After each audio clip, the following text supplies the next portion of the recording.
Doctors are looking for cures to illnesses, but until they look for the cause, they're really not making any headway.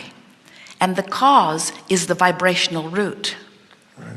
Always the vibrational root. So you are accurate to say that if anything is not functioning in your body in the way you want it to, that there's some level of resistance going on.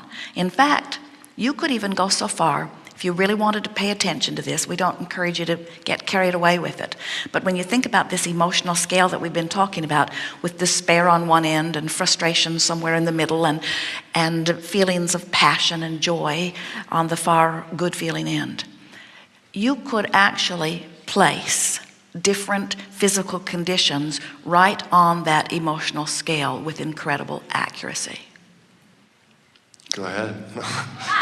No, I mean, it fascinates me. It fascinates me where certain disorders create out of what emotional resistance. So you can first let's talk about the degree of something. So if you have a joint or a neck, a back, something that occasionally gets stiff. Right. So it's not chronic, it just shows up occasionally.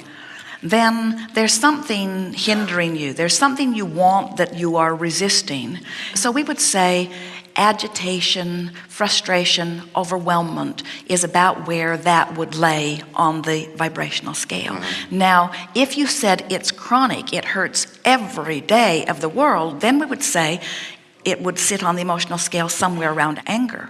In some aspect of something your life. has Right. you spitting nails. There's something that is just in your life and giving you grief and irritating you, and you're thinking about it and you're using it as your excuse to point upstream, and that constant vibrational resistance is causing the toll on your physical apparatus. Now, a headache that just sort of comes over you, we would say has one of those overwhelming, frustrating spots on the emotional scale. But if it is chronic, then there's something that you're thinking about. There's something you really want that you really don't believe that you have. We would say that that's more worry and doubt somewhere on that emotional scale.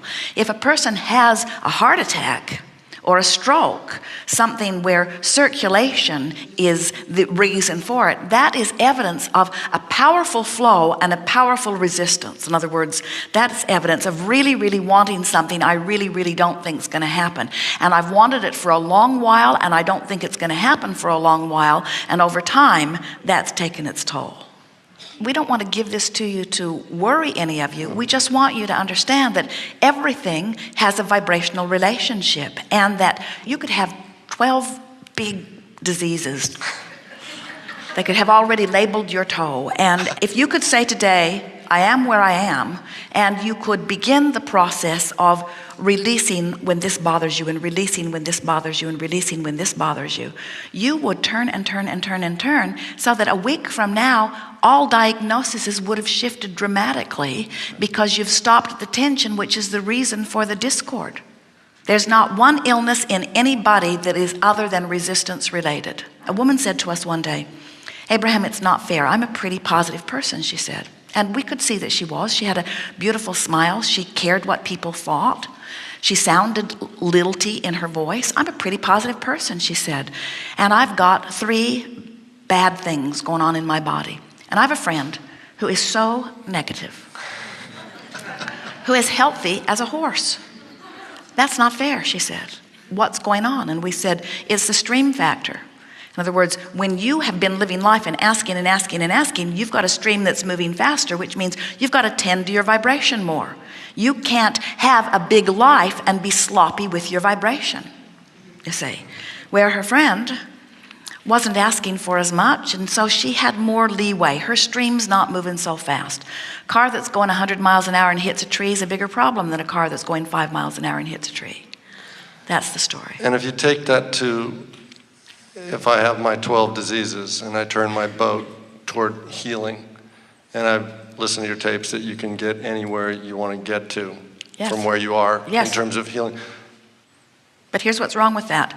If you've got 12 illnesses and you turn your boat toward healing, you know which way most people turn their boat? Upstream.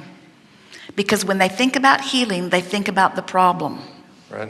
When they think about healing, they think about what's wrong.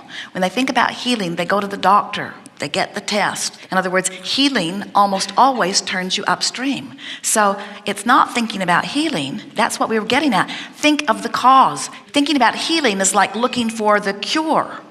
We want you to look for the cause, which is, this person's irritating me. I think I'll try to get over that. Something happened in my childhood. I'm going to stop feeling my mother doesn't love me. I'm going to stop worrying about that. In other words, it's those relaxing of those thoughts that cause the turning and the healing.